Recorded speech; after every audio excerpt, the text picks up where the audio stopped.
Good evening, race fans. Welcome to the Core Racing Network. Tonight, the Top Gun Cup for the UCRL series is at Bristol, and Bristol is the last great Coliseum, and named that way for a reason, as it usually puts on some great battles here, and multiple lanes here with the with these 87 cars, as the bottom lane will be certainly utilized and it may end up being the fastest overall, but the middle line and top line will certainly be in use as well, and we'll see how everything plays out. And sometimes at Bristol, it ends up being the middle line that is preferred line because you can hold that bottom line down.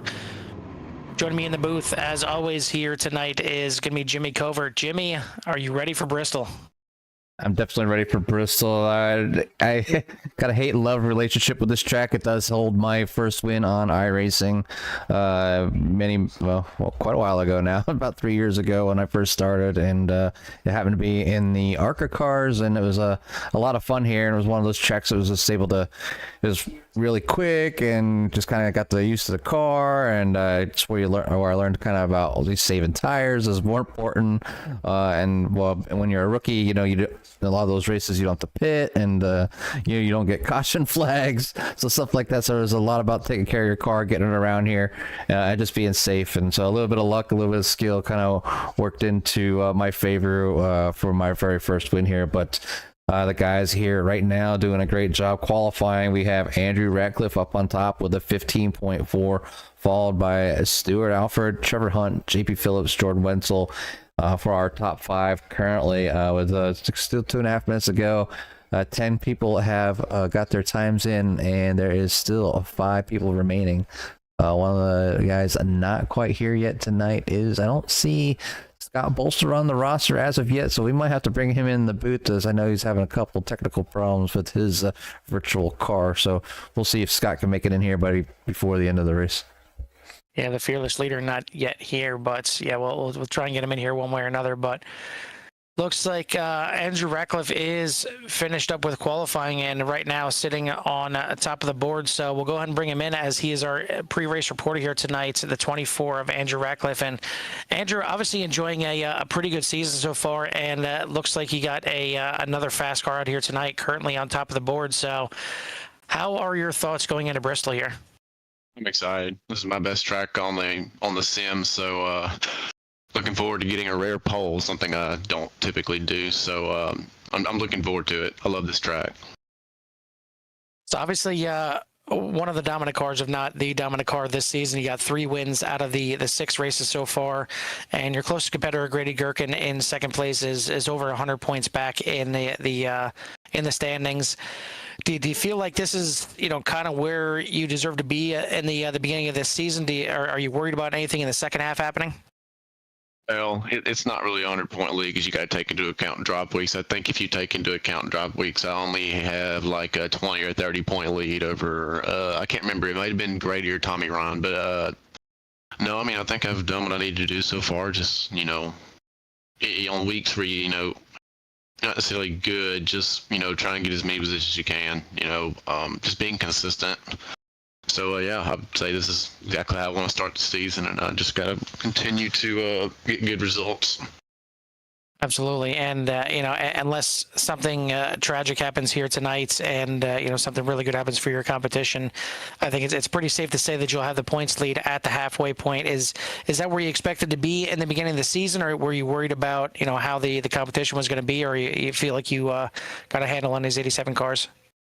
I mean, you always hope to be in, the top spot. I don't think it'd be fair to say that I was 100% expecting to be a P1 halfway point, because I only won the title last year by like 20-30 points.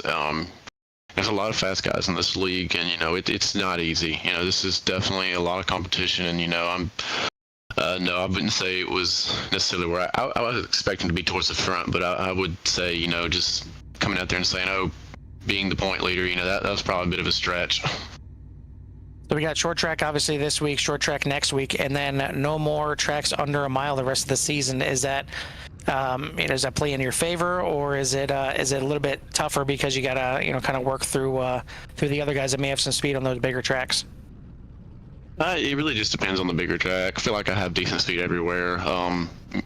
pretty much. The road course, I'm not going to win that one, if I'm betting, man, I'm going to bet on that, let's see, what number is it? I think it's the 99, no, the 6. If I'm betting, man, I'm going to bet the 6 to win the road course race. He's very good at that. But I don't know exactly what the schedule looks like. I'll pull it up real quick. But I typically run well at the cookie cutter tracks too. Let me see if I can get the schedule pulled up here. You have Bristol this week, obviously, in Martinsville next week, then Charlotte, Dover, Yep. Pocono, Watkins Glen, Michigan, Phoenix, and then Atlanta. Yeah, I'd say Charlotte, Pocono. That's not my best one. Michigan, pretty good at. Phoenix, I'm pretty decent at Phoenix too. Atlanta, that's one I really expect to win. But yeah, I mean, I got a lot of good tracks coming up. Dover, I don't think I've ever run Dover in this car, so we'll just have to see. Well, you guys are out there gritting. You got yourself your pole. Whether you're surprised with it or not, you're out there and you're on the point already. So we wish you good luck out there, and possibly we'll be talking to you at the end of the race. But before we do, anybody you want to give a shout out to or thanks to? Yeah, thanks to everyone showing up tonight. I hope we can have a good short track race. Small field, good chance. Thanks to you guys for putting us on the broadcast, and thanks to all the teammates and Scott for putting the league on. All right, sounds good. Well, we wish you good luck out there, and we'll talk to you soon. Thank you. All right, that the 24 of Andrew Ratcliffe. And Jimmy, we are ready to go racing here at Bristol. It is Ratcliffe on the pole, and typically we're used to seeing him kind of fight through the field a little bit, but not going to be the case here tonight. So this could be troublesome for the rest of the field. Yeah, I mean, he's just showing a lot of speed, a lot of different tracks, and has found his way up to the front. So with him mentioning, hopefully, the confidence, and he's able to carry that through the rest of the race here, as they have 175 laps here at Bristol, one of the great coliseums here, and he's going to start this field off green as he's out in the loud pedal as he goes across the start-finish line down into turn 1. And wasting no time jumping right out there to the lead, as some of these guys are just trying to keep it off that wall that first lap. Certainly got to worry about the cold tires and just working them in a little bit and staying off the wall, staying clean. So far, so good for these guys. A little bit smaller field than we're used to seeing out here, but that's not necessarily a bad thing here when it comes to short track racing, as the bigger fields are nice, but I'm more than fine having a smaller field at a short track. It's less chances for calamity.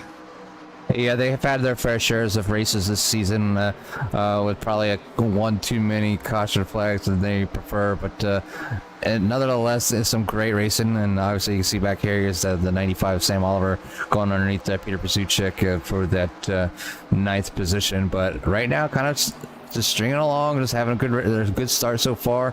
You have Andrew Ratcliffe out front over Stuart Alford, Trevor Hunt, JP Phillips, and Joshua Witherspoon just getting by Jordan Wenzel there. So a lot of good racing going to be on this track, and I think it's going to come down. Oh, and the 41 is going to go around up into the 58, and Sam Oliver tags him just a little bit. That's going to bring out our first caution here. So a little bit of a little tap in the rear, sending that car around and able to very lightly collect some cars here. So we'll see how everybody kind of handles these, and if they're just going to come in and try to take minor repairs or whatnot, because this is one of those tracks that, even though it's high speed, don't quite need all the aero that you would on a super speedway. Yeah, unless you're banged up and you clearly feel you're under power, or you clearly feel that it's going to be a detriment to yourself out here. You don't want to waste a fast repair, especially this easy. Take as much damage as you can under the cautions, but way too early to go ahead and take a fast repair. So we'll see what these guys do, see if they come in. I mean, obviously they only have a set amount of tires, and I don't even think it's too early for them to even take a set of tires here. Yeah, that was just the case right there of the 41 rear end, just stepping out just a little bit there, and then coming right around. So maybe the car behind him was able to get a little bit of that drag or down force off his rear bumper, but it looks like he's hurting just a little bit, so he's going to bring it down into the pits in that 41 Camel car. So right now it's Andrew Ratcliffe out front with Stuart Alford, Trevor Hunt, JP Phillips, and Jordan Wenzel for your top 5, and then Jake Lesh, Justin Kirby, Sam Oliver, Chris Bouchard, Peter Pasuchik, Tim Glass, Travis Bennett, Eric Jeffers, Grady Gherkin and Joshua Witherspoon going to come in and out of those pits, try to get some of that repairs needed that might need we need to get that car around here for the rest of the night. So 175 laps here at Bristol, and you know, if and once these guys get rolling out here, it will click off pretty quickly as these guys are turning lap times just under 16 seconds or right around at that mark. So the time or the laps will tick off pretty quickly, but it's just getting in that groove and getting the laps ticked off, and even once these guys spread out, yeah, the cars can get a little squirrely. You know, they can either get a little bit loose depending on how you're coming up off the corner, or they can even, you know, go the opposite way and they can push and you can get up into the wall. And Bristol, one of those tracks where it still kind of has a little bit of the explosion off the wall, where if you get into the wall the wrong way, the car will just kind of shoot off of that wall, and it's obviously not easy to save once it does that, because you're not expecting, you're expecting it to just kind of get up on the wall and kind of ride the wall a little bit, and you can just pull off the wall and be good. But once you have that explosion, you're pretty much not saving it. You got another caution. But we are done with this one. The pace car lights are out and we're getting ready to go back green. It is Ratcliffe and Alford still on the front row, Hunt and Phillips in the second row, Wenzel and Lesh make up your third row, as the pace car going to pull off this time by. And indeed he does, and the 24 of Ratcliffe on the loud pedal, wasting no time, jumping right up, getting a good clean run into turn one as these guys all head off into one. And massive start there by Andrew, kind of, you know, certain that, hey, I got a quick car here and I'm going to get started. And it really benefits being in that clean air, especially with, you know, these guys being so quick. It's going to take them quite a while to get to the back of the pack and before he's in traffic. So Andrew's going to be able to stretch his legs here quite a bit here if nobody can kind of keep up with it and keep that pressure on him. But doing a great job so far. Andrew Ratcliffe, obviously, and then Trevor Hunt's in second. JP Phillips is in third. Jake Lesh is sitting in that fourth position. Stuart Alford's going to take that position back over Jake Lesh as we just started talking about the guys see the 72 and the 7 on screen, battling for position side by side. So you see basically two lanes working right here. You got the middle lane and the bottom lane, and seems like the middle lane just kind of rolling a little bit better right now. Could be because it's on the fresher tires, and that's certainly where you want to be to keep those tires a little bit more fresh. You're not putting as much wheel into the car and kind of really turning and scrubbing the fronts of the front tires off, I should say. But you kind of got to get worried about when you want to make your move. If you see the guys in front of you run that middle line, you going down to the bottom to try and make that move, you could end up getting stuck down there and getting freight trained. Yeah, you don't want to get stuck in the off speed lane. But somebody we haven't seen there in a while is the number 28 of Chris Richard, has found his way back to the racetrack here in the UCRL Top Gun Series, showing you know, we've seen him up front plenty of times before. So we'll see if Chris Richard is out here just going to knock some rust off, or if he's going to make his way up front and give Andrew a run for his money here tonight, as he's currently in 8th position. So not doing too bad of a run, as we got plenty of racing here left, as we're at lap 17 of 175. So while we got a chance, just want to send a shout out to our broadcast sponsor of W Energy. If you're looking for an energy drink with no crash and no jitters, check out W Energy and use the promo code COREDUB, COREDUB, to get yourself 10% off of your purchase. Yeah, thanking everybody out there as well that is watching the race right now, or going to be tuning in later on. And again, just thank you for getting us in the position that we're in right now, as we're starting to finally pull away from 500. We kind of like squeaked our way there. We were right around that 500 mark for a few days, and even dipped back down underneath 500 for a second, but starting to pull away from that now. So thank you to everybody out there that has subscribed up to this point. And if you haven't, please make sure you hit that subscribe button. It doesn't cost you anything. It doesn't do anything for you. If you want to get notifications when CRN is live, just hit that little bell, and that'll get you everything that CRN is putting out there. Yeah, the big thing is just helping the algorithm and being able to be noticed and get these drivers the attention that they deserve. As We're currently over 30,000 of different views to a lot of the videos that are out there on CRN, and more welcome to go to the library, pick a playlist, sit there and watch them as I continue finding myself visiting my own channel and watching some of the our fellow broadcasters watch them or listen to them announce, and just listen to the races as the weeks go by. So it's even a lot of enjoyment for myself, as me and Carl are not the only ones in the booth. So we have a small team or army, whatever you want to call us, that puts on some great entertainment. So not that great of a restart here for the 72 of Alfred, as he has dropped back to 4th place. So it's Trevor Hunt now in 2nd, JP Phillips in 3rd, but they're all chasing the 24 of Andrew Ratcliffe once again, and he's out to over a 2.25 second lead already. You see pretty much the entire field is, you know, within battle range there in the orange, but big gap from 2nd to 1st, and just showing his dominance out here once again is the 24 of Ratcliffe. Not sure if it's just on my side. I'm not having the other track map up here, so I'll just have to try and refresh it on my side. But I mean, everybody pretty much right on top of each other. You see them all right there on your screen. Just a little bit of gap from 13th of Brzucek back to 14th of Timothy Glass, and now Brzucek just falling back off the back of the field a little bit here. But other than that, I mean, throw a blanket over actually 2nd all the way back to 12th. Yeah, and that's pretty much Bristol for you. You know, it's got multiple lanes. You're able to drive a low line, a high line, a middle line. It's fast. You know, it's who can save the fuel, who can get the great pit stops, who can save tires, and it's all gonna benefit here at the end. Right now, Andrew Ratcliffe showing him what it's like to get around here at the moment. Does he have what it takes to go the extreme long stint of green, or is he abusing his tires too much? Are these guys back here saving enough tires to be able to catch him a little bit later on, as he's now out to a 3-second lead over Trevor Hunt, showing that he definitely loves this track. But Chris Richard looking to use that high side on Sam Oliver, looking to go 3 wide. They are now 3. Jake Let's just kind of backs out just a little bit. That is so sketchy right there. Backed out or not. I'm still wondering if he's backing out. I think he thought better of it there as he were going into the corner, but great job on it, using that outside line there. But a number 28 to get around that 95. You can see the 6 following suit. So Jake Lesk maybe being hung up by the 95 just a little bit, and he's going to use that low line, but he needs to hurry up and use that low line before another car gets up to that outside to go around him, as it looks like the 4 of Eric Jeffers is trying to follow the 28 and the 6 as well. Yeah, that all started from the 95, just getting into the outside wall just a little bit, and it kind of slowed him up and shut him off just enough to allow Bouchard to get to the outside, and that allowed the 6 to follow as well.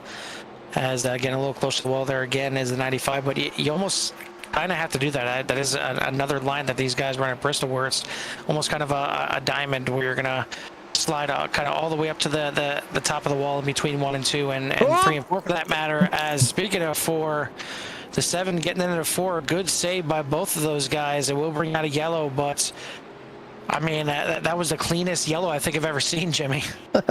Yeah, and I think they called it right away. They cut the mistake, and Scott Bolster might not be in the race, but if he wasn't able to make the race and was able to log back online, I'm sure he's playing admin up there in the tower. So we'll just go back here and review. And just the 4 coming down just a little bit too soon, not quite clear of Jake. The 58 being able to slow up, the 46 slowing up.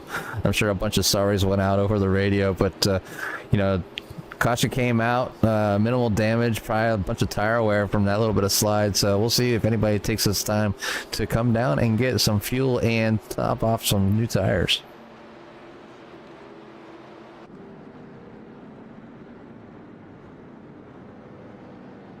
And that is exactly what the entire field is going to do, as we are now on lap 35, and it looks like everybody but Gherkin gonna stay out there, maybe grab a lap lead, and looks like Witherspoon is out there as well, and I believe that's just yeah, it's just from him getting the lucky dog. But these guys are using the dual pit lane here, and we'll see if Gherkin can actually get this lap lead here at the line.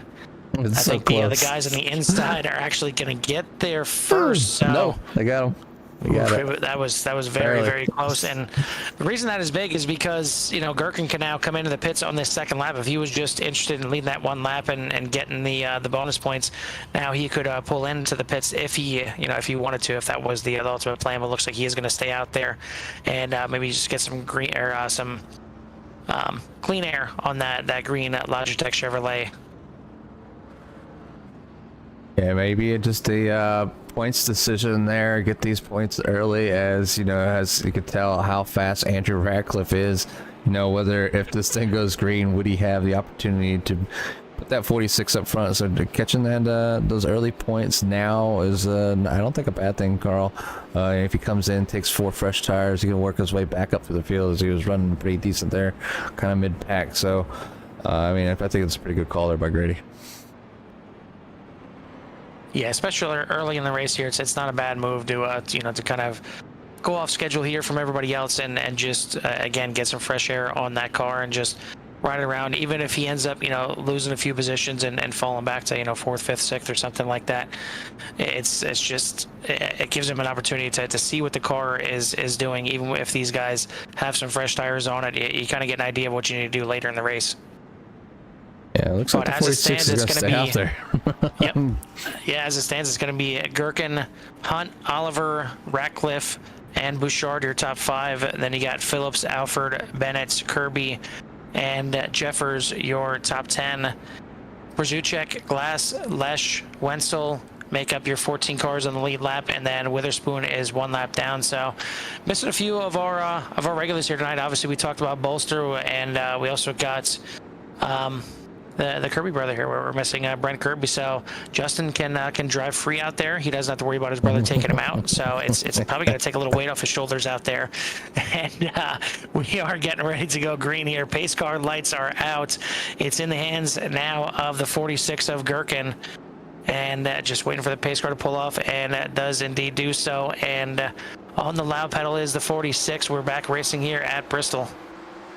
Yeah, and at least Grady didn't get a huge jump as far as start, but he was able to get that 46 out there. He's going to be a lot slower with them used tires, that's for sure.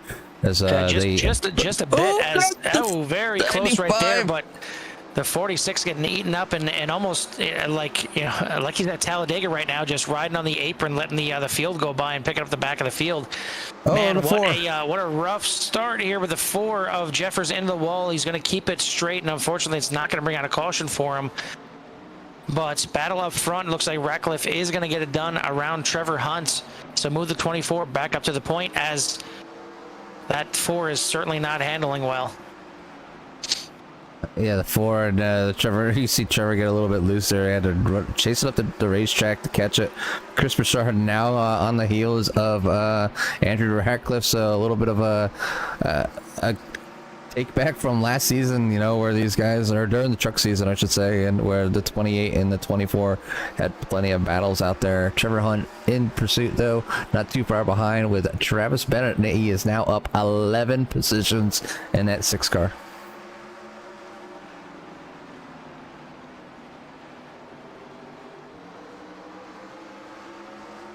So the field not letting the 24 check out this time, as Bouchard and Trevor Hunt doing battle for second. Looks like Hunt going to get a little bit loose, but still holding that outside, and Bouchard cannot clear just yet. But even though these guys are battling side by side, the 24, again, not being able to check out like he did that last time. And Travis Bennett just right there kind of licking his chops, waiting for somebody to make a mistake or make the wrong move. But now Bouchard going to slide up to the high side. And it seems like that 28 is content, and there's not too many guys running that low line and comfortable down there. He is, but we're going to have another caution, the 41. Oh. Right in front of the leaders here, and very close as the 41 comes down off the track to try and get out the way. And, man, that was almost 1, 2, or even our top 3 getting involved in that right there at the end. Yeah, I'll take a look back here. You can see how far the 46... Oh, just got tagged just a little bit by the 41 as well. So right there in front of the 4, which had some problems trying to get that car turned around. Not a lot of time. Very risky maneuver there by the 41, as the leaders did have to check up for him. But 41, unfortunately, involved in an accident, will not get his lap back. But this will give Grady Gherkin maybe the ability, their time, to go in and get some fresh tires, as the field just was destroying his decision to stay out. And we can see how much tires play a role here at Bristol. Yeah, I mean, I've seen guys struggle a little bit on a restart before, but the way Gherkin just got eaten up there was pretty crazy. I mean, he dropped like a stone. But either way, he was out there, he got the lap sled, and he got those bonus points, and now he's got the freshest tires on the track. As he's going to come out there, he's going to be in the back, but, you know, he's at worst kind of back on the same schedule as these guys, but again, we'll have some fresher tires than everybody else by about 13 laps or so. Yeah, you can see right there as everybody came in on lap 35, and Grady is now on some 12 lap newer tires, coming in at lap 46. He's got to be lightning out there compared to these guys if he's on 12-year newer tires. 12 year. It's been a long day, Carl. Been a long day. I hear you. It's been a long last a few days here. What the heck is? So as it stands now on the restart here, it is going to be Andrew Ratcliffe on the points, Trevor Hunt, Chris Bouchard, Travis Bennett, JP Phillips, your top five, Stuart Alford, Sam Oliver, Justin Kirby, Jake Lesh, Peter Borzuchek, your top 10. Then you got Wenzel, Glass, Gherkin, and Jeffers and Witherspoon rounding out your field here, your 15-car field here tonight, as these guys will start to group it back up here. And looks like Gherkin maybe trying to give Glass just a little bit of a help there in the back to move him up there. But once again, Ratcliffe back out front, and we'll see what he can do on this restart right here. See if Trevor Hunt can hold pace with him and not let him check out. You had Bouchard right there on the inside as well. Can he get a good enough restart to try and get ahead of Trevor Hunt this time and maybe take it to Ratcliffe? As yeah, it's been quite some time since we've seen a Bouchard, but if you have been a maybe not a member but a subscriber here to CRN, and you've watched previous UCRL series, especially in the Man Cave After Dark Truck series, you know that Bouchard's got plenty of pace, and that'd be really fun to see if he can get up there and battle. But as it stands right now, pace car lights are out. We're going green this time by, and this will be at the completion of lap 50. So we have got 125 to go. Yeah, those 125 laps can be a lengthy process or very short, as you can tell by the lap times around here. But Andrew Ratcliffe wasted no time on the loud pedal, and Chris Bouchard taking advantage of that jump that Andrew Ratcliffe got, able to get alongside Trevor Hunt back there. That great battle for P2. Utilizing the newly purchased CRN drone cam here as we fly around the Bristol Motor Speedway, up high enough out of the driver's way. You know, you certainly don't want to get down there. And I mean, it'd be pretty funny watching these drivers have to maneuver around a drone flying right in front of them. You know, trying to get a look into the cockpit there. But we'll keep our drone flyer away from them for sure.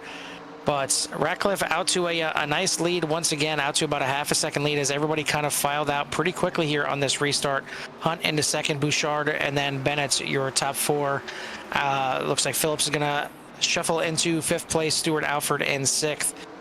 So everyone just kind of settling into positions right now, and hopefully that means we're going to get some nice little green flag laps in here. And it's again, it's tough because passing here is not that easy. There's multiple lines, but you know the way the cars handle it can be very difficult. But what I'm seeing here is the favorable line seems to be that middle line, but there's one guy that is not running that, and that's Chris Bouchard. He seems to be pretty content on that bottom line, and that could end up paying dividends if he's the only one that can really make any passes down there.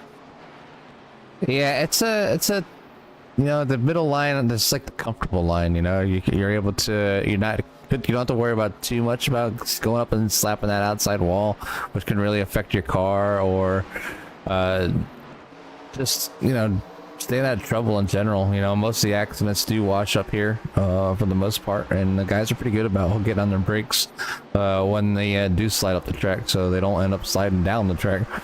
taking out the rest of the field. So but right now doing a great job. A lot of good racing side by side. As it looks like the 6 of Travis Bennett now challenging the 59 of Trevor Hunt for second place, as that 22 is on the coattails there of the 6, trying to follow him up through the field as well.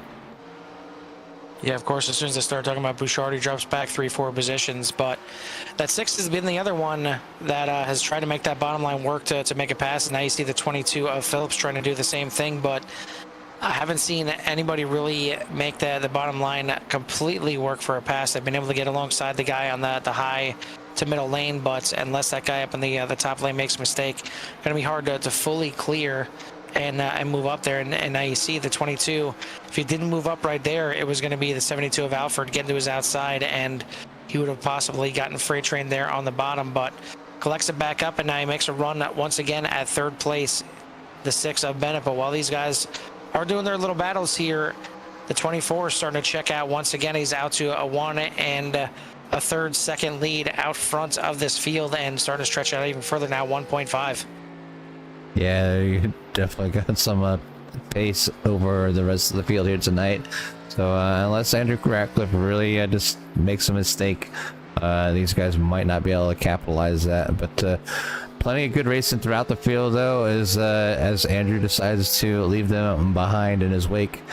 So we'll have to watch some of these guys and see if they can capitalize on how each other are driving here. As you can tell, a lot of the guys go down to that sec. We talk about them being able to get alongside on that that inside, Carl, where they get the car alongside, and because somebody's on their outside, they're not able to, get on the throttle as much as they want to, or the car will just push out too much. So they don't get that run. They can't carry that speed that they had going down into the corner, which makes them basically fall back. As you can see, Chris Bouchard kind of falling to that, as his tires are obviously aren't as new, so can't get him to stick very well. So he's down there. He's a little bit loose right now, as he's just in a position really not much to do except just let them go by, collect your car, and then try to work your way back up through the field again.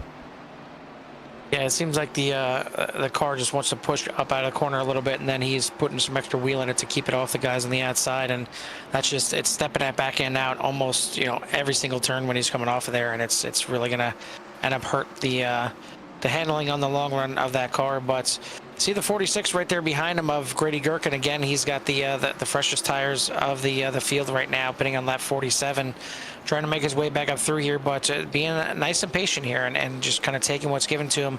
As he's going to move the outside of Bouchard now and the outside of Jeffers. This the battle now for actually the battle is not with Jeffers, as the 6 slides up, and that could have been a disaster right there, but a good catch there by the 6 of Bennett, as Gherkin now going to go around the outside and move into the top 10 in a 9th place. Yeah, it's you see the 6 back here now in the 11th position, and he wasn't just too long ago. He was up there in that top 5 or top 3, even I think for fighting for P number 2. So just kind of falling back. Maybe they just noticed that his tires are falling off way too much. And these guys do have the skill set to run a full green flag. So are they that close to fuel? Maybe he's fuel saving a little bit. Is he just tire saving? What's going on with that 6? But he definitely seems to be off pace, as he has gone from pretty much the front to the back.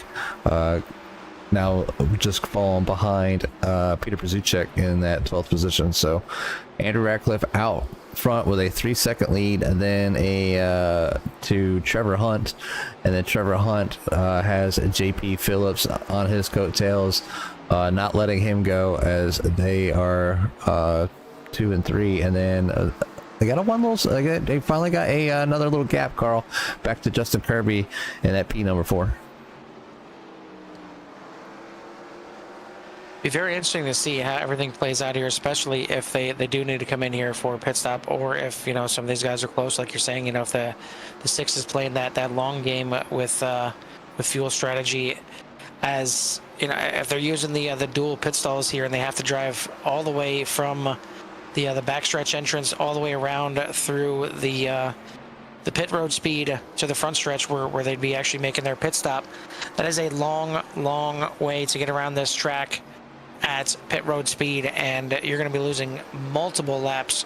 So if there ends up being a green flag pit stop at any time and a yellow comes out, I mean, you gotta just hope and pray when you come into that pits that the yellow stays in the little holder and not in the hands of Barney, because it's going to pretty much be race over. I mean, it's not like you're losing one lap and you can just stay out there and get the wave around and be right back on the lead lap. You're going down multiple laps here, and unless you get some help with some extra cautions at the end, your race is over.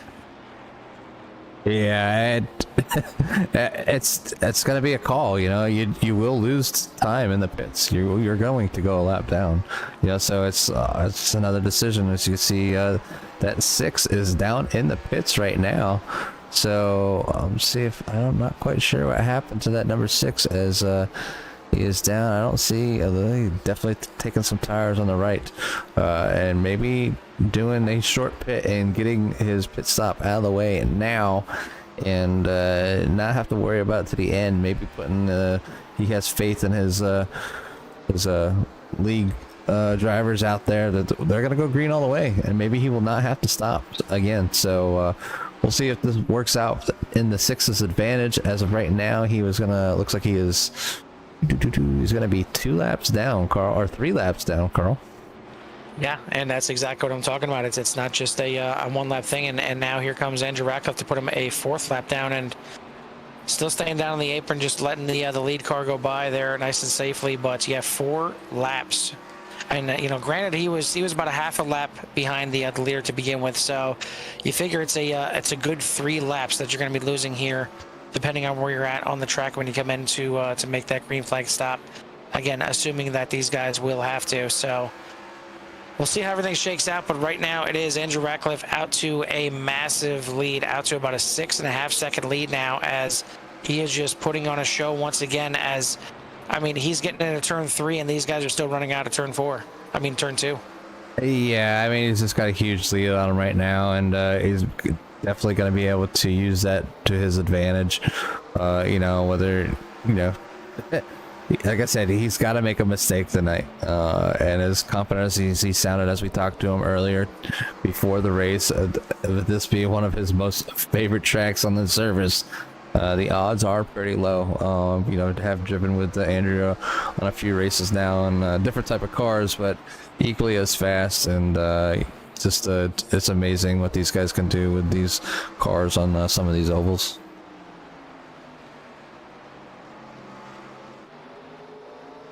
So battle now for 3rd place as Justin Kirby on the high side. Jordan Wenzel now moving himself up into the podium contention as he's down on the bottom side, and we are just about at halfway, going to be halfway this time by. So this race really starting to stretch out now and having a good green flag run, but you see right there coming into the picture in the top 5 now, Grady Gherkin has made his way through the field, and we've got a caution. Forget all the fuel strategy, forget everything that's going to play out.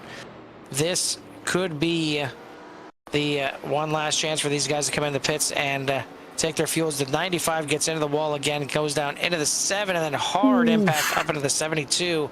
And Porzuchek having nowhere to go but into the side of Lesh, and the pace car goes right through Lesh as well. So just a little insult to injury there. Yeah, that was a pretty hard hit there to the number 7, and Peter there. They got kind of just collected. Peter had nowhere to go as the 7 and 95 just touched a little bit. Not really much that the 82 could do to avoid the 7 like that. Let's see the speeds that they were going. Matter of fact, I can do this. We'll go back to the cockpit of Peter Pazuchek as he come up on that incident here. As you can see, this old run at this full speed here. Kind of see how fast it happens down the bottom. Probably thought he was going to stay up top, but it was like, not really much to do. So, so it happens that fast, and these guys do the best they can to avoid each other when the incidents do happen or the accidents, so they don't ruin their own race. So But right now, Peter's got some more damage that he didn't want. Looks like we go back live, see what these guys are deciding to do, and they are going to come down in the pits, Carl. And I would not doubt if you see some maybe 2 tire stops, as they've just got tires not too long ago. Maybe some sort of strategy to mix up just a little bit.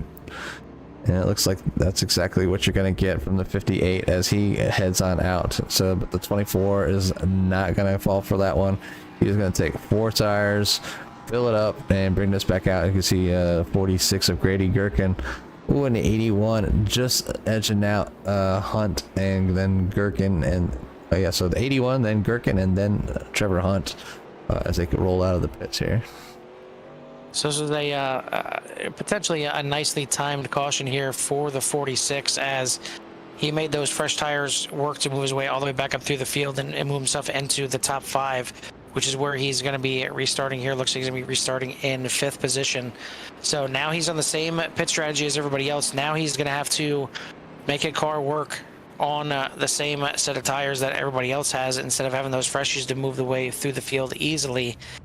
But I mean, taking a look at some of the lap times, your fastest laps of the race here, Andrew Ratcliffe, clearly the fastest out there with a 15.77. The only other one that has, actually 2 other guys eclipsed the 15, made it into 15-second range, and that is the 4 of Eric Jeffers running a 15.78, and then you also have Chris Bouchard running a 15.89. But unfortunately, you know, Eric Jeffers having some issues and back there 1 lap down right now. Jake Lesh 1 lap down as well in 14th, and then Travis Bennett is gonna get some laps back, as he is now down only 2 laps to the leaders, as he was able to race his way past and move up to 3 laps down, and then getting the lucky dog right there, or actually, you know, getting a wave around. So now only 2 down. But again, you know, the caution certainly did not work out for the 6, as he's going to need some more help to get back onto the lead lap and race for this, you know, a top 10 at the best.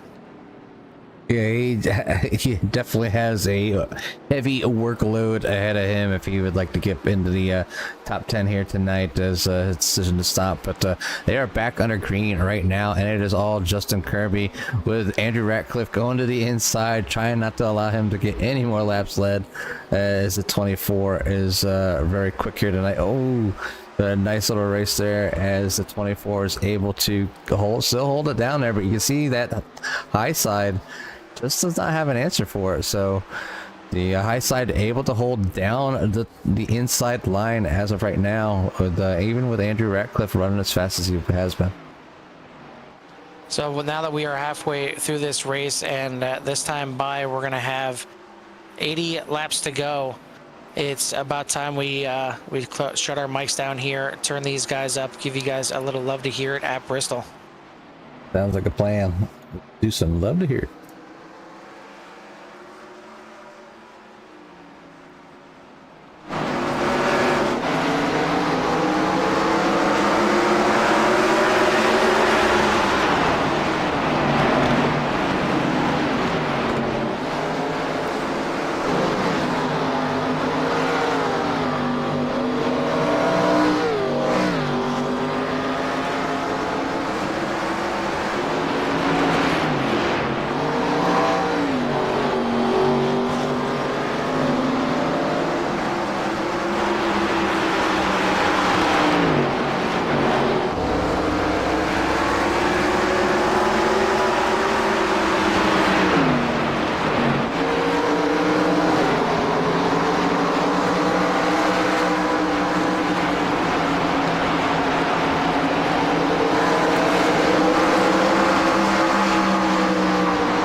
Nothing like the sights and sounds of a 1 mile track or less here at Bristol, and riding along with Grady Gherkin as he is chasing down JP Phillips in that 7th position.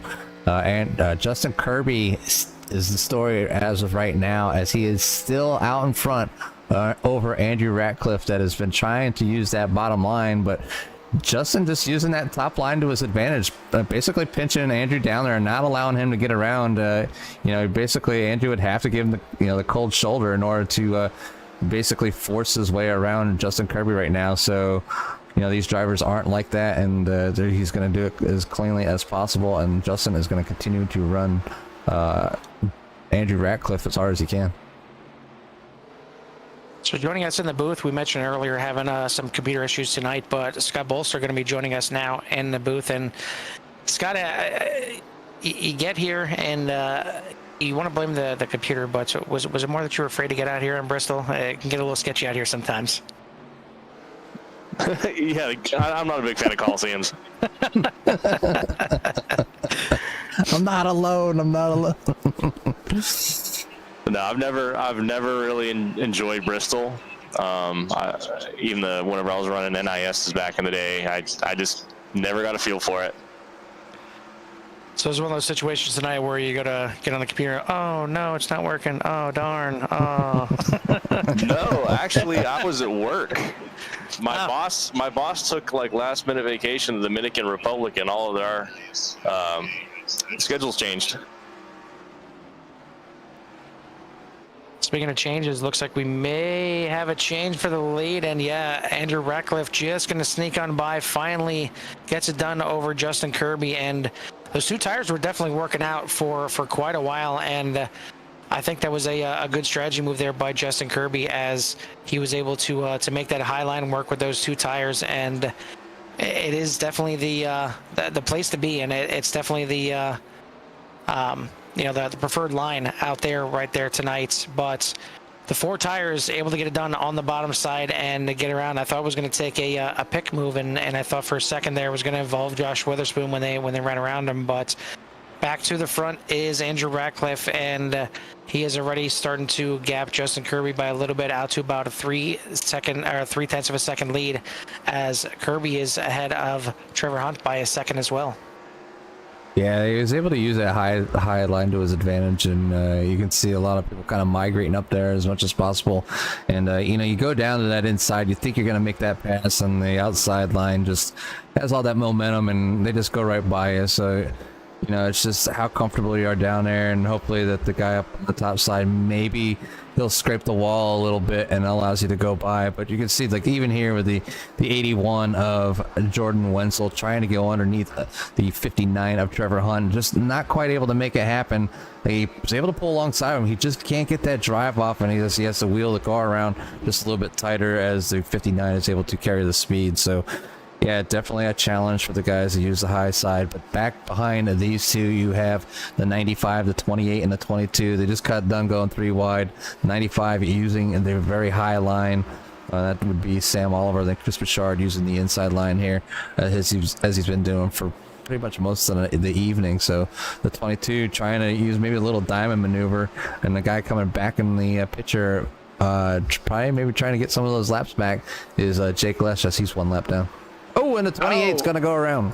And that's going to bring another caution. I was just about to say the 95 has certainly used that high line for most of this race, and has even touched the wall a couple of times. Not sure if that's what ended up causing the issue here, or if it was the 22 getting into the back. So we'll take a look at it right now.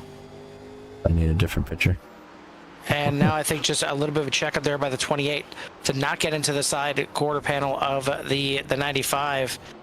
And that little checkup, unfortunately, a little bit too quick for the 22 to check up himself, and getting into the back of the 28, sending him around.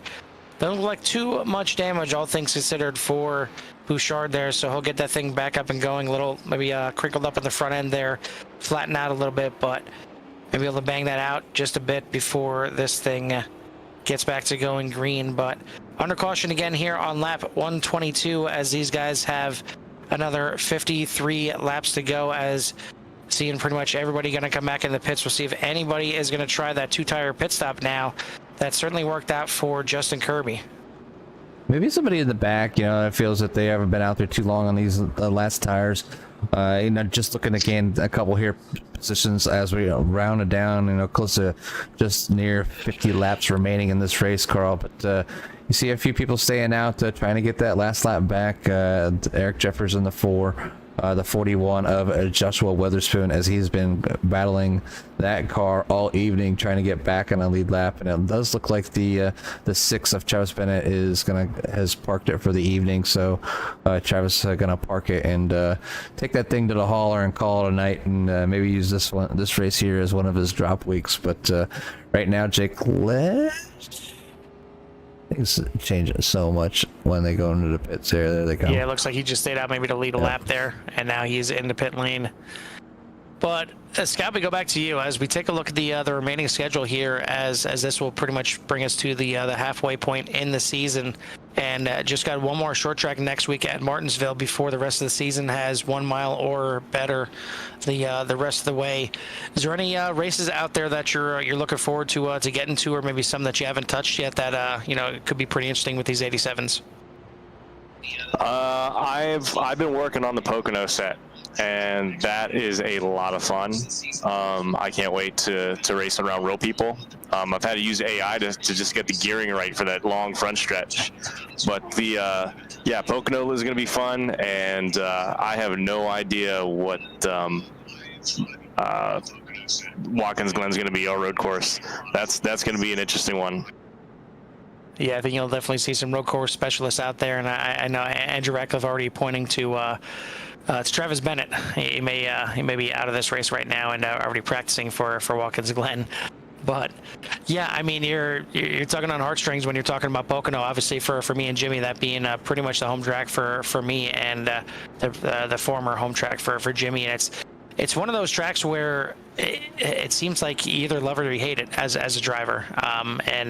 Once you kind of get the knack of it and you kind of get the feel of it, it becomes one that you really kind of look forward to and you really enjoy. But there's a lot of guys that just can't stand it, and they look at it as just another flat track and a tough place to race at. Is it? I know you're having fun making the set, but is it one that you feel you may have a good chance of competing there as well?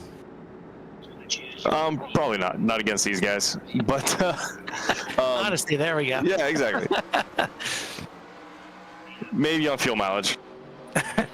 There you go. Well, these guys are back at it once again, and Trevor Hunt is gonna try and block the 24 from getting on by, but that's gonna bring another caution as hard impact right there. The 24 had too good of a run on the outside, and 58 didn't get up there in time, and unfortunately going to bring out another caution. Yeah, that was a rough one there, as the 58 of Justin Kirby was going up to basically kind of defend that line a little bit, but the 24 had one heck of a run, and before he can even slide up just a little bit was already there. So probably didn't even get a warning from the spotter, and unless Brent Kirby is spotting for Justin Kirby, there's no way that he would have even known that gap was going to close so fast. So the 58 taking the rough end of the stick on that one, as he was trying to keep Andrew Ratcliffe from running away from the rest of the field, and ended up being spun around accidentally. So another caution here on a lap one. Let's see where we're at. Lap 128. Definitely some damage to the front of that 58. Be interested to see if the 24 has some incident as well. Oh, yeah, it just gets turned right there by the 82, but no damage there on the 46 of Gherkin. But just everybody kind of getting checked up and trying to get out of the way. So good job there by Gherkin getting it spun back around. Well, the 81 certainly got into the 58. I'm not sure how much, if any, damage the 24 has as well. So we will we'll certainly see here on the restart if there's any kind of damage that would be a hindrance to his dominance out there. I mean, the front looks pretty clean, all things considered. I mean, it was kind of shoved in the wall a little bit, but the fact that thing looks still pretty pristine and still shining in all the right places is a good sign for the 24. I mean, I might have to give that one a thumbs up on DuPont Paint for allowing to be able to come in contact with the car and not take much damage. Yeah, an extra 2, 3, or 4 coats of wax on that thing to keep the other car from just sliding right off of that one. And gonna get it done, but now it's gonna shake up the order once again, and it's gonna be Andrew Ratcliffe out front, Trevor Hunt in second, Sam Oliver, Peter Brzucek, JP Phillips, your top 5, Grady Gherkin, Stuart Alford, Tim Glass, Jake Lesh, and Jordan Wenzel, your top 10. Bouchard now moving into 11th, Eric Jeffers in the pits right now in 12th. Josh Witherspoon in 13th, and it looks like Justin Kirby's got some extensive damage still in pit lane, down now 2 laps, trying to get that thing all repaired. And obviously the aforementioned Travis Bennett is going to be out there in 15th. So 14 cars still in the field, but only 13 currently on the track. Yeah, it didn't look like Justin had too much damage until folks were trying to slow up, and then he got really tagged by, I believe it was Wenzel. Yeah, yep, yeah. The 81 definitely came in there pretty hard and got him in the front driver's side tire, and it almost looked like for a second that it wasn't even on there, but I think it just really kind of smashed that tire into the inside of the car pretty much. But we are doubling it up once again here on the backstretch, getting ready to go green here on lap 131. It'll be 132 when we take the green.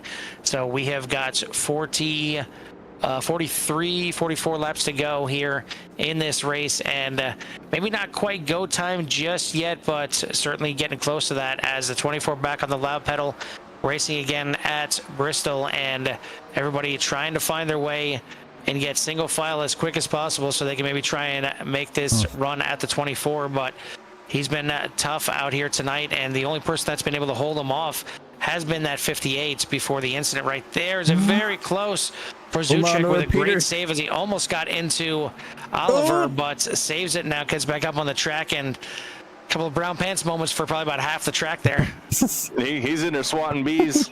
I mean, good job trying to catch that. You know how hard it is. You catch a car midway down the track, down one of the stretches, and then you're going into the corner probably way faster than you want to. You're not set up to take the entry the way you want to, and it's just overall great job by Peter just collecting that car and making sure you're not getting in anybody and getting around the track. So 41 laps to go, but it looks like Grady Gherkin going to slide around towards the back of the field there. I don't think he collected anybody else. It might be just a clean spin right there. We'll take a look at it one more time. And yeah, just the car just steps right out on him, and very close call right here with the 4 of Jeffers, but he makes the right move and goes to the high side. So no contact, and another caution here that was a very clean caution, and we've seen a couple of them tonight where little to no damage by the guys that are causing the caution, but it's going to bring another yellow, and now we're getting close to that time where it gets a little tricky. Do you come into the pits and take some fresh tires, or even just come in and just top it off, because sometimes the car may just feel a little bit better on a heavier load of fuel. It's kind of weird how that happens sometimes. You would think it'd be a little bit slower with the extra fuel on board, but sometimes you just straight up handles a little bit better. So we'll see what these guys do. As you see, that is the 41 Witherspoon going around. He's going to get back on the lead lap, and he'll be in 13th position, as it looks like Justin Kirby has elected to retire the car for the night.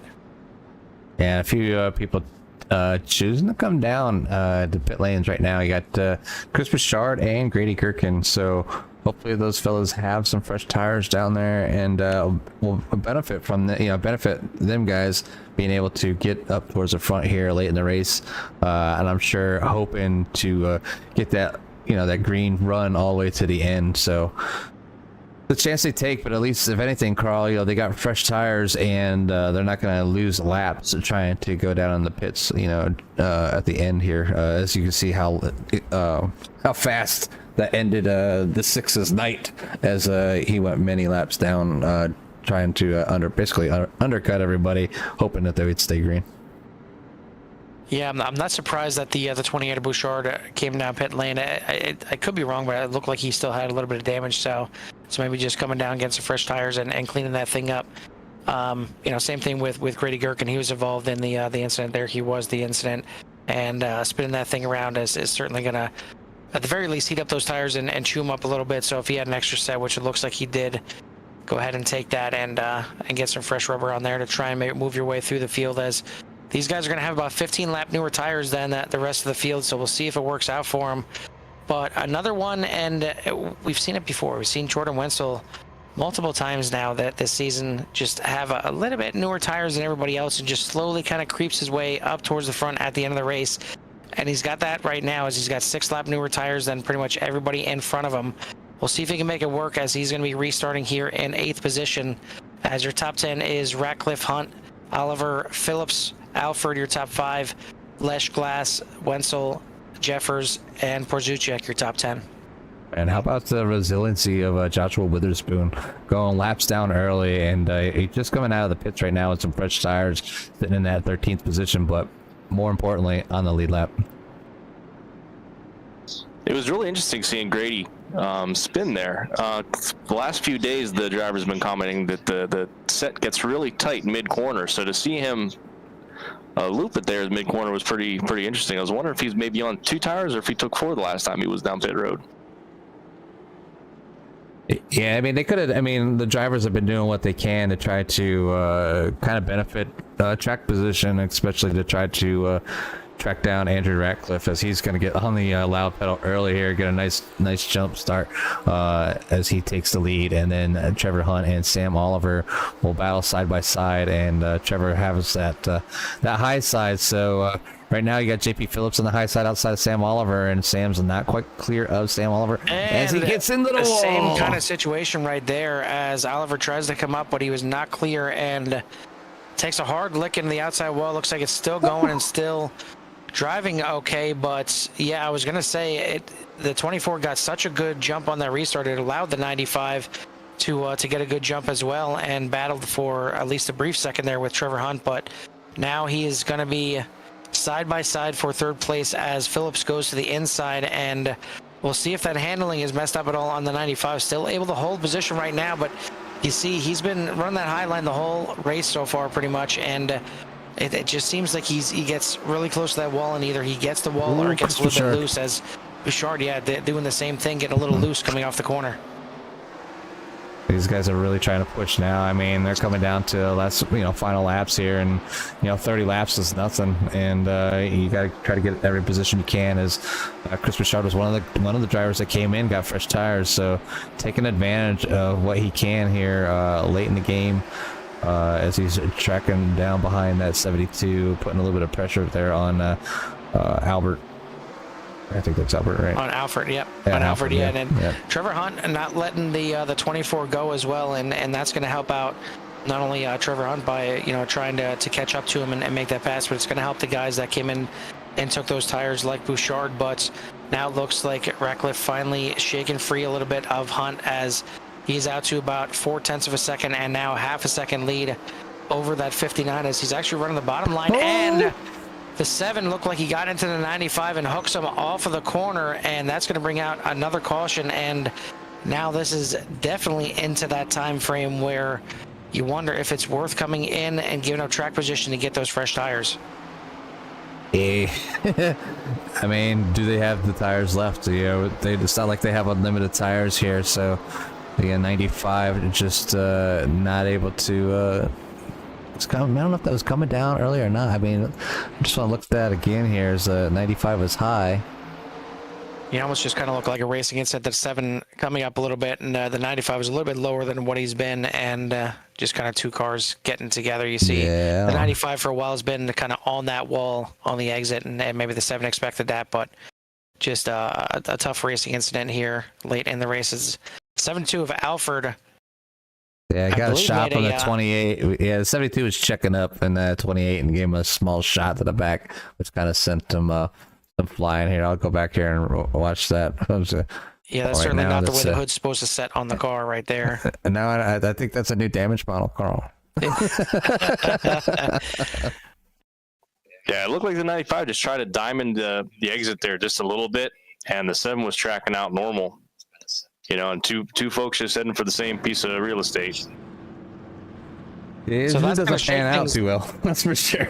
It's going to shake things up too, and as you see, not everybody going into the pits, as we got some guys electing to stay out. And so, I mean, of the guys that stayed out, you kind of have three different situations. To me, not a shocker to see Jordan Wenzel stay out here, as he has certainly been in this position a few times now where he's had some decent tires and elects to stay out late in the race and gets himself up towards the front. Grady Gherkin has got some newer tires, certainly not the newest, as these guys are going to come out there with about 12 lap newer tires than him, but certainly tires that he should be able to compete up there better than he did before when he had the lead. That was as he bad got just earlier. eaten I guess up I think in the race. Bouchard only took gas. Yeah, we'll Yeah, take a look at it either- right now. As Witherspoon, we just got talking about, his his will and determination to get back on the lead lap. Now he finds himself in third place here late in the Right. race, and yeah, Bouchard just topping off there a little bit, 1.5 second pit stop. So I mean, you want to talk about a splash and go? I don't even know if they got the gas in the car in that little bit of time, but. You got a lot of different strategies. You got guys staying out. You got Bouchard taking fuel only. You got Ratcliffe and Hunt taking only 2 tires, and then. Excuse me, it looks like the rest of the field taking 4 tires. So, man, pick your poison here, as we've got less than 30 to go here, and Lights even are off. less than 25 to go. Pace car lights are out at the line here. It is going to be 23 laps to go. It's in the hands of Wenzel. He's on the loud pedal, and we are back racing at Bristol. And with those guys back there with those new tires, they're got to be a little bit patient, and they want to get to the front. And obviously, you see Chris Bouchard is trying to work that high side as fast as possible, taking advantage of the guys. Andrew Ratcliffe having a run in the middle of all that traffic, but he let off. So playing a little bit of patience here, as he knows that he's been the fast car all night and doesn't want to jeopardize his race. But the 41 tags to 72, and he goes spinning around. They tried 3 wide and it did not work. Let me go back here. We'll rewatch. Whoop, that's Eric. That's not Eric Jeffers. A little bobble by the 41, and unfortunately just did not get clear coming off the corner, and just into the back quarter of the 22, who gets sent into the 4 of Jeffers. Yeah, you see the 95 of Sam Oliver check up and not get into the back of the 4 or the 22. Look at this. Never touched him. So a pretty good driver there by Sam Oliver to avoid that wreck and collect any more damage on that 95 that he maybe he still has. But right now it's kind of in that window, Carl. The cautions breeding cautions, getting to the end of the race. Everybody wants to win. Everybody wants to get to the front. So does the 81 have what it takes? Now the 28 is up there with the newer tires alongside the 81, and then you have Andrew Ratcliffe back there has been the man on a mission, trying to win this thing from out of the gate from the pole, and it's kind of hung up by 2 people. So when we've seen that the outside can hold Andrew Ratcliffe behind him, it takes him a little bit to use that inside line to basically make that pass work. So I think we're going to see a one heck of an ending here as these laps continue to count down. I was sitting here thinking too about Bouchard. It also only takes a second and a half, your fast repair. So maybe he had that in his back pocket, and he wants a nice fresh race car for the rest of this race. Yeah, that definitely makes sense. As I mentioned earlier, it seemed like he had a little bit of damage on the car, and that thing is fresh right now. But this restart is going to be absolutely pivotal for your front 2 guys. Obviously, Wenzel needs to get a good restart. He's a control car, so he should get that. But the 28 of Bouchard needs to get a restart here, and maybe not necessarily stay alongside the 81, but he's got to stay close enough that the 24 cannot shoot that gap and get in between and get that second place. Because I think if the 24 gets around the 28, it could be the chance for the 28 going by the wayside here for tonight. So he's got to get a good restart here and stay with the 81 if he wants any shot at this win. Yeah, and before we do get back here in the green, right now current standings are Jordan Wenzel out front over Chris Bouchard, Andrew Ratcliffe, Trevor Hunt, Grady Gherkin for your top 5. Then you have Jake Lesh, JP Phillips, Peter Pazuchek, Sam Oliver, Tim Glass, Joshua Witherspoon, Eric Jeffers, Stuart Alford, Justin Kirby, and Travis Bennett for your 15 car field. And you're seeing these guys trying to force that low line, and from the feedback from the other drivers, the low line coming off, it just wants to push. And you're seeing, the perfect storm of guys thinking they're clear on the bottom, getting that push, and then the folks on the outside with that momentum run. And they weren't getting any slack on the outside lane to those guys coming up 30 laps ago. They sure ain't doing it now. Oh no, definitely not. I mean, they're going to use everything to their advantage, and iRacing spotters not always calling them things out in a timely manner. So when they get to your back corner panel within range, and it finally turns on and says that there's somebody there, at the speeds that they're going here at Bristol, it might just be a little bit too late. Pace car lights are out, going through turns 3 and 4 right now at the line. It is going to be 16 laps to go, and the 81 of Wenzel is back on the loud pedal, gets a great restart, and looks like Bouchard gets a pretty decent restart as well, trying to hold down that 24 as much as possible. And he's going to try and use that high banking to try and get a good run and stay in second. So far, so good. With the 24 going to send it into 3 and 4, going to try and pitch him up there, and both cars get a little bit loose down the front stretch, and very close once again as a 24 trying to use the high line as well to get a good run. The 59 in the 4th place. It looked like he might have tagged the wall a little bit, but he is on the move trying to catch up to these guys and make it a 4-way battle, and a few guys into the wall. Wenzel into the wall, Bouchard into the wall, and Oliver now getting involved as well. And here is the big one at Bristol. Whoop! You gotta come up with a sound. I mean, those guys are just so close, and the bouncing, the back and forth, and just trying to check up for each other. You see Bouchard calling a toe. This is in the back of the pack here, just a little bit as the calamity was happening all over the place. So. Tim Glass getting wrapped up, so the 41 kind of working his way through the calamity of crashes here at the end. But yeah, that all started early with I think it was Bouchard getting into even so before this right here. Yeah, so everything kind of happening back here, and just nothing they can do. 18 descended into the back of Bouchard, just nowhere for these guys to go as the caution come out a little bit later, as these guys are trying to catch up or check up and avoid each other the best they could. So this is going to stir a little things up in the middle of the pack, as Chris Bouchard is now down on the pits. You have Tim Glass in the pits, Jordan Wenzel's in the pits, Chris Bouchard, Stuart Alford. Everybody's down the pits, so up in front right now is Andrew Ratcliffe over Trevor Hunt, Jake Lesh, Grady Gherkin, JP Phillips, Sam Oliver, Eric Jeffers, Peter Pazuchek, and Joshua Weatherspoon now has broken the top 10 in that Camel 41 car. Yeah, as he's sitting there in 9th position, and he's got the fresh tires out there right now, as Tim Glass now coming into pit lane, but it's going to be a fast repair. Yep, he did his fast repair, and he's going to get back out there, but the 28 certainly not having his fast repair, and maybe not going to be the night yet for Chris Bouchard, but I think his chance at the win is definitely done for. But back out front, the 24 once again, as one way or another the chips fall as they fall, and the 24 back out front looking for win number 4 here on the season.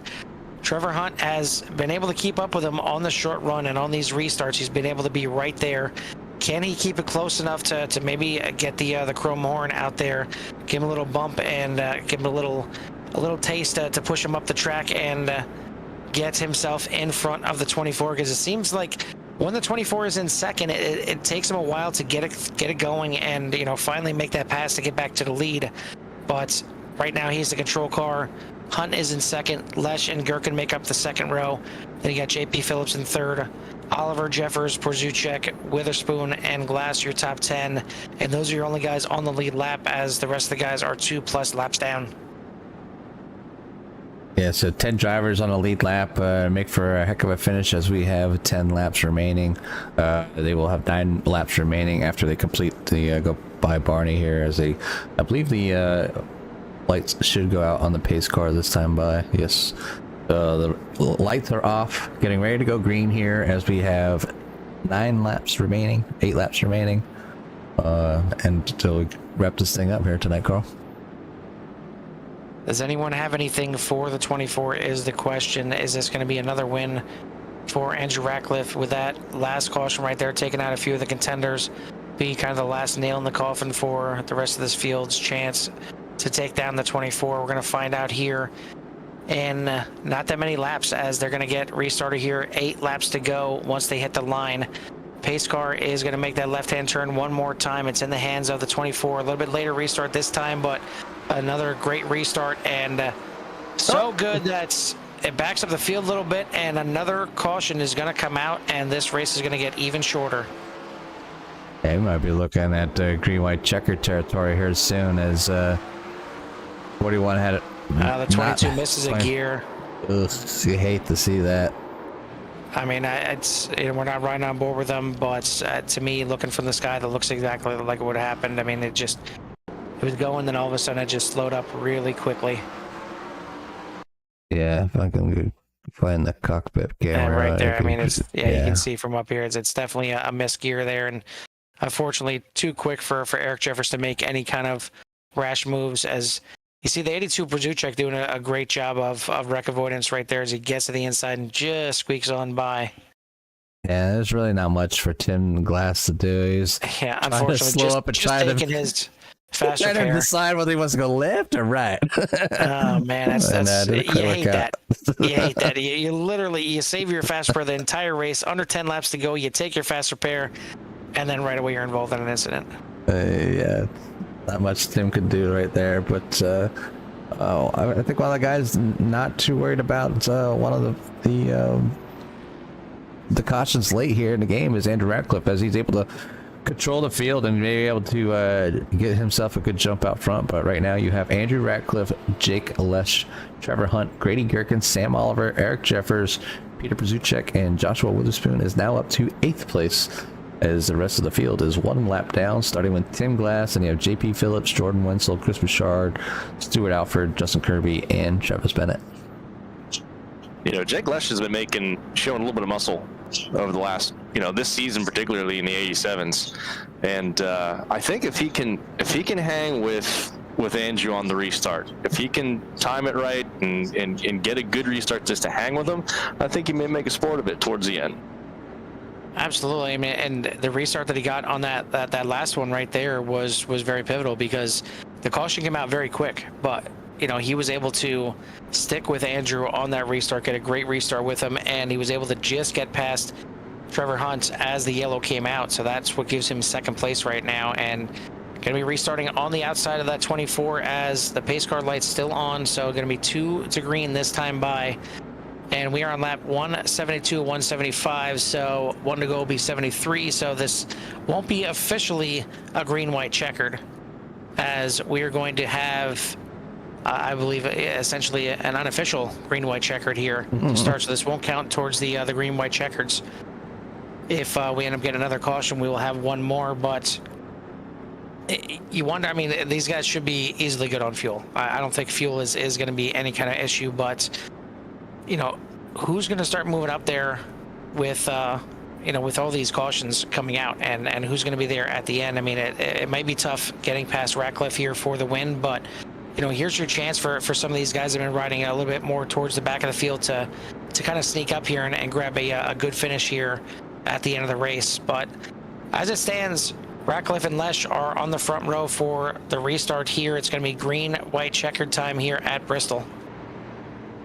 That Baby Ruth car looks like somebody had it in his pocket and it's all crumpled up, but it's definitely sitting in that 6th position right now. So we'll see if Eric Jeffers can maybe even get a good jump and work his way up to a podium finish here, as he's been having a pretty rough night here. Yeah, he's been having a rough night, and he's probably a little heated in there. That's why that thing has melted a little bit. But here is the final restart, and a little bump by Trevor Hunt, and unfortunately that's going to give the 24 a great restart.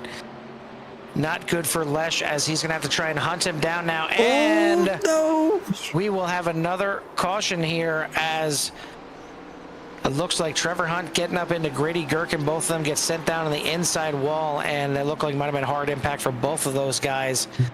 So that will be another attempt at a green-white checker, and these guys just don't want to get enough of Bristol here, apparently.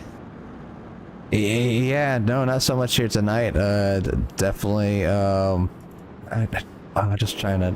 It's happening so fast.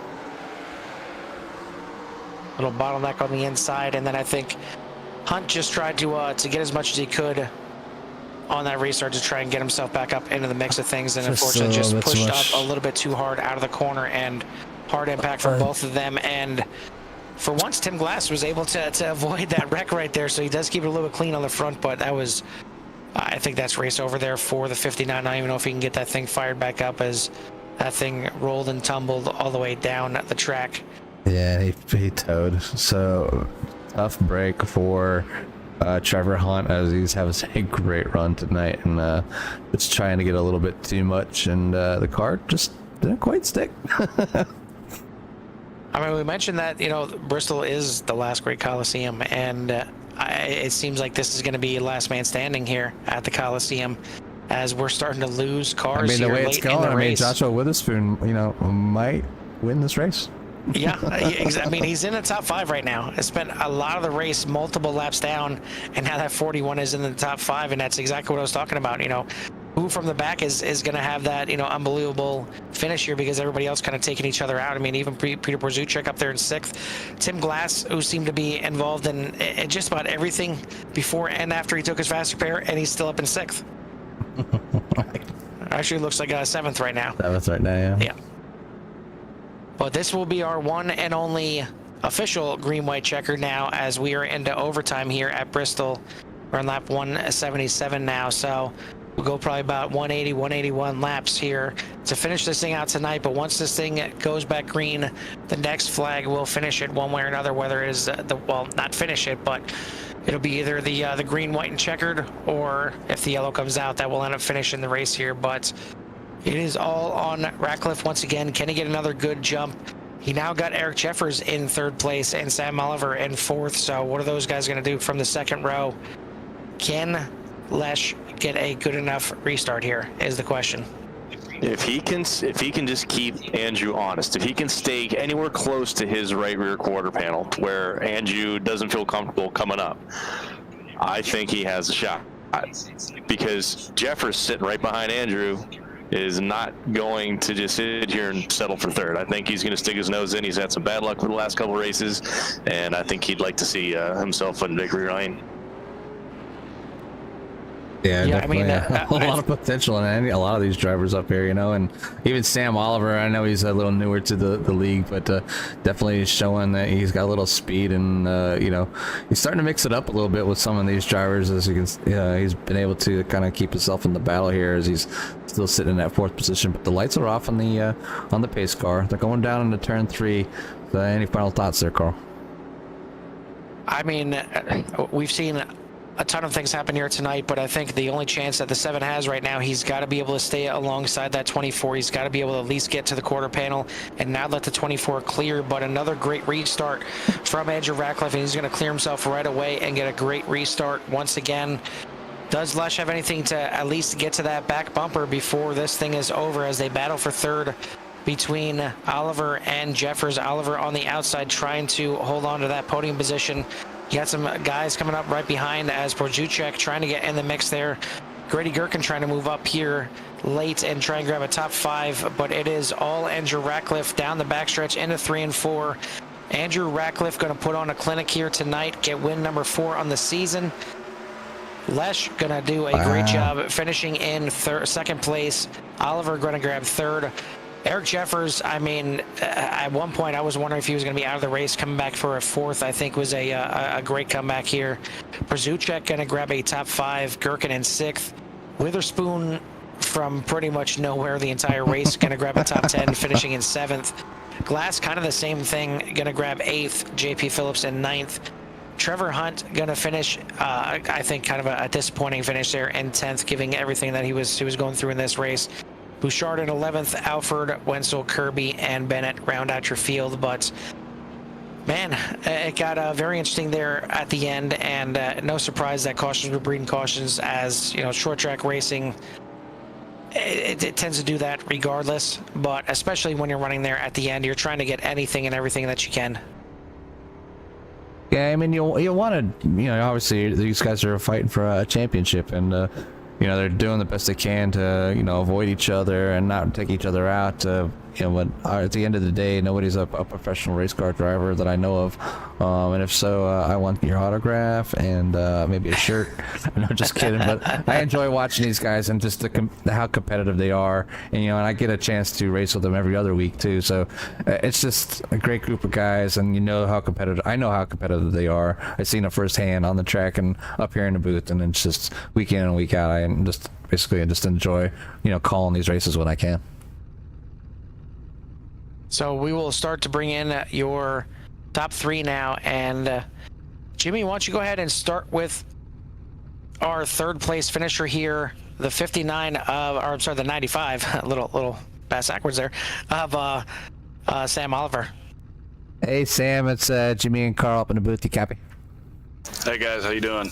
Hey, it's been a little while since we got to talk to you up here, but I know you're a little new to this league in this series, but been able to run through the issues that you had tonight and get yourself here a podium finish. So why don't you give us a little bit of rundown and just how it went out there for you here tonight? Man, it just felt like I survived. It almost feels like a win getting third place after everything I went through. I mean, I want to say I had 16 or 17X, and not all of my doing. Definitely made a few mistakes, but it was a challenging race to say the least. Yeah, definitely challenging when you have such high quality drivers out there all competing for the same real estate, and but you definitely shown that you have the ability to run with a lot of these guys, and especially up front. So congratulations on your third place finish. And like I was telling Carl earlier, I enjoy coming up here every other week to broadcast, and to see you come over from the core league, the 87 leagues, to come over here and find yourself another spot here where you can put your talents to the test is always a good thing to see. That what we have over with the core racing league, can run here with the high quality of the UCRL guys as well. So again, congratulations, and I'll give you a little bit of time for any shout outs and thanks that you may have. Yeah, man, just having a ton of fun over here, and definitely want to, apologize to a couple of guys. I think it was the 22. I came across him. I was not clear, and the 81 or the 18 black and yellow car, he was crashing in front of me, and I checked up as much as I could, and still got into the back of him, and somebody got into the back of me. So it was just kind of a chaotic moment there. But yeah, man, just having a good time, and congrats to Andrew, man. He looks like he's going to be the guy to beat in this league. So good job, man. Good win. Again, congratulations, Sam, and we'll see you in 2 weeks. All right, that your third place finisher, the 95 of Sam Oliver. Now we bring in a second place finisher here, Jake Lesh. And Jake, I don't see any comments from Melinda out there, but you get it here in second place. So you better be getting some kind of thank you, for finishing this thing in second, as you've been pretty quality for this entire season so far in the 87s, but it just seems like the podiums are hard to come by, but a pretty good finish here tonight. Do you think you had anything for the 24 at the end? No, I don't think I had anything for him. He took 2 tires, I took 4, and those heat cycles on the last couple of green cautions there kind of killed it and made it tight. I took some more rear brake out of it, but he's still super fast. So the last couple of restarts there, how hectic was it just to try and get a good enough jump on the restart? Maybe not necessarily to try and keep up with Andrew, but to just hold on to that second place. So everyone's fighting for the outside because it seemed to be the only place to pass. So you had to make a start and just kind of push to the outside and hope for the best. Passing on the bottom seemed to be very difficult. A few people could do it, but it was very hard to do. It made the car so tight that you do it a few laps and all of a sudden you can't turn anymore and you're falling back. Yeah, it seemed like an inside pass is what got you that second place finish, as with 3 restarts to go, you were just able to edge past Trevor Hunt there on that restart right before the caution came out. I mean, do you think that was kind of the key deal to get you second place? Do you feel like you had a chance at a second if you were stuck there in third? It was way better to start in second than third. I just edged out Trevor there on a restart, and then we had another caution right away.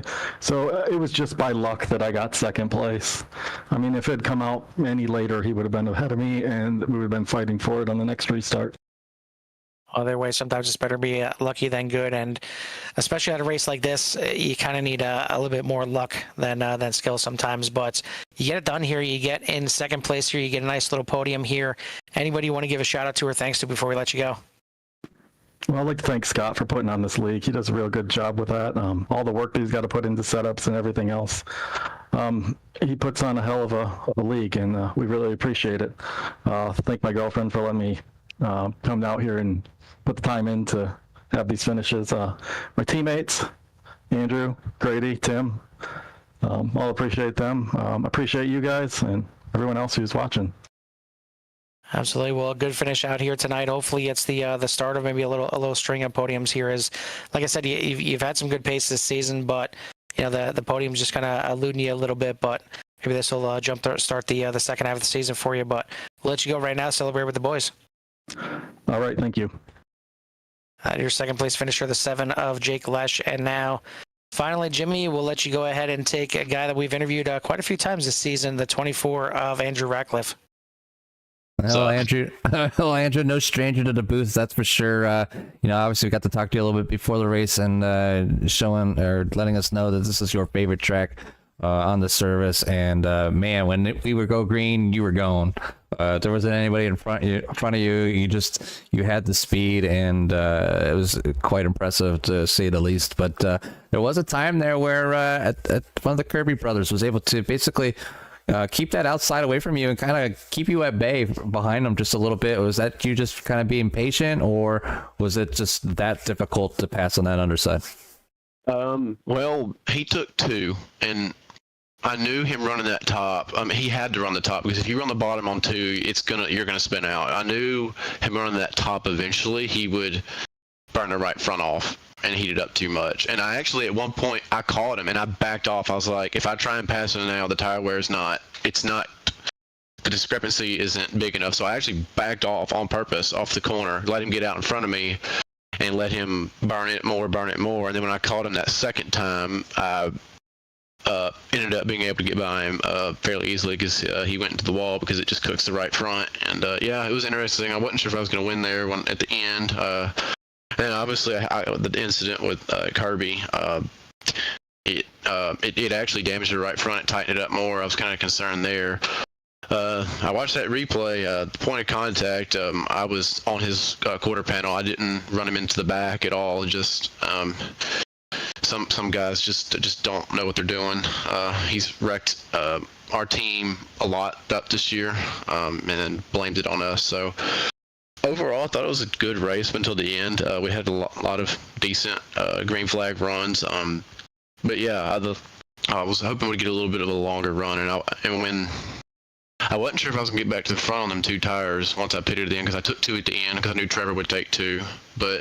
And then Bouchard, I think, got into the back of Jordan, and it cleared the way. But I feel like I may would have passed him into that corner anyway, because I think Jordan lost because he kind of backed up the Bouchard off the corner, and I had a big run, and because I actually kind of figured something out, instead of running the middle all the way around, I kind of dove it down and drifted up and back off, and it seemed to work.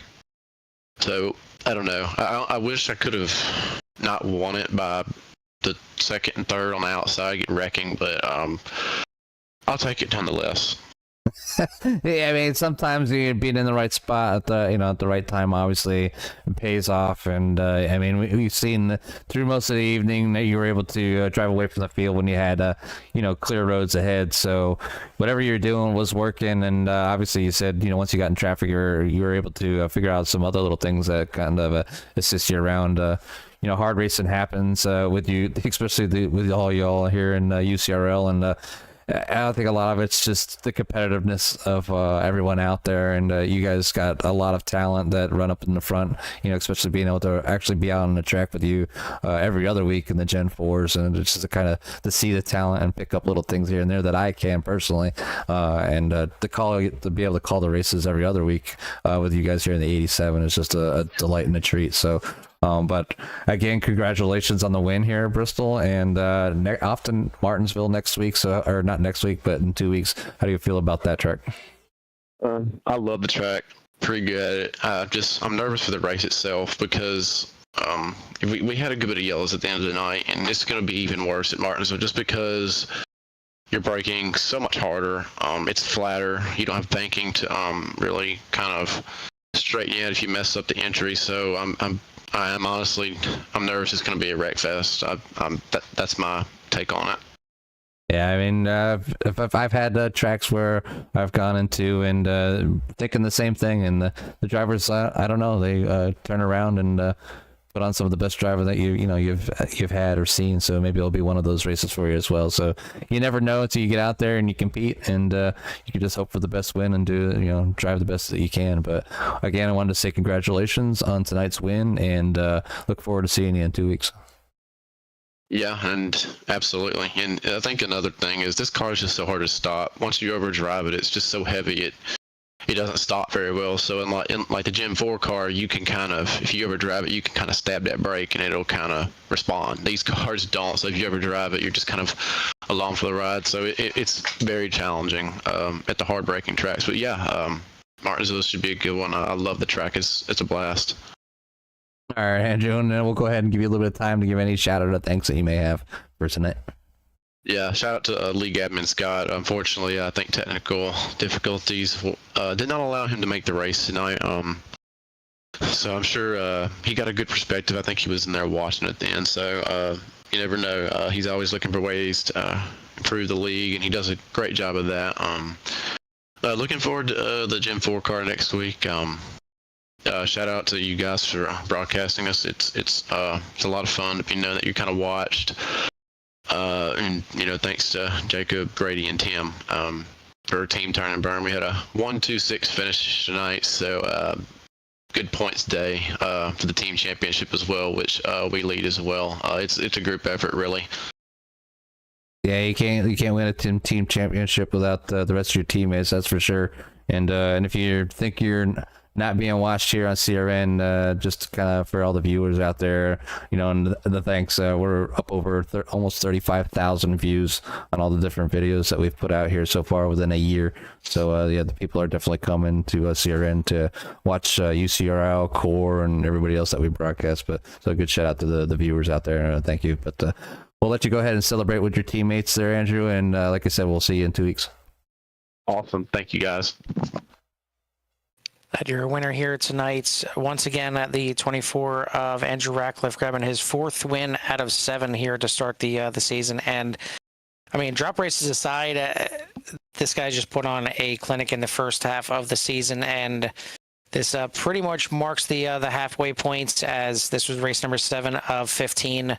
We'll see these guys tackle one more short track next week. And Jimmy, you know my feelings about Martinsville. I'll try and keep it clean. I'll try and I'll take some Xanax or something to kind of calm me down for next week. I mean, I'll be up in the booth. I'll be up in the booth, so it'll be easier pill to swallow. Martinsville is definitely a track that I've seen good and I've seen bad, and been in the bad. I don't know if I've been in any of the goods at Martinsville, as I used to do a lot of oval racing. But yeah, it's one of those tracks, Carl. It's very competitive, high braking, flat track, and it's short. So a lot of talent comes out with the drivers and how well they can handle these heavy cars that just will push around corners and being able to save the tires the best that they can. But as of for tonight, Andrew Ratcliffe is the winner over Jake Lesh in second place, Sam Oliver in third, and then the rest of the field will be Eric Jeffers, Peter Pazuchek, Grady Gherkin, Joshua Witherspoon, Tim Glass, JP Phillips, Trevor Hunt, Chris Bouchard, Stuart Alford, Jordan Wenzel, Justin Kirby, Travis Bennett, and our great pal and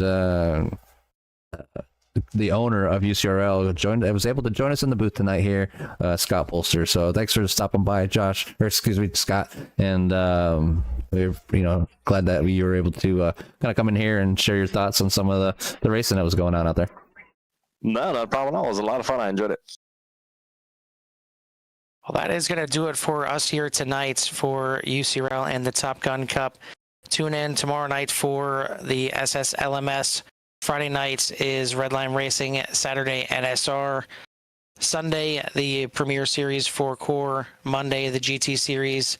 Then next Tuesday, these guys for UCRL will be off, but we'll have the ARCA and Truck Series for Core before we see these guys in 2 weeks at Martinsville. So a couple of weeks for these guys to prepare and get ready for Martinsville, for me to kind of just maybe practice some meditation, some yoga, something to get ready for Martinsville on my side over here, and kind of exercise my demons. But we'll be back out here in action and watching these guys, and it could very well be maybe a little bit of a preview of what the road course at Watkins Glen is going to be later in this season. As you know, certainly it's not often that you compare a short track to a road course, but when it comes to the braking and handling these just big, heavy boats and getting them into the corners, it could certainly be a little bit of a preview of who we might see towards the front later in the season as well. But right now it is Andrew Ratcliffe that everybody's got to catch for the second half on the season. But for myself, Jimmy, and Scott here in the booth, we'll see you at the track. Peace.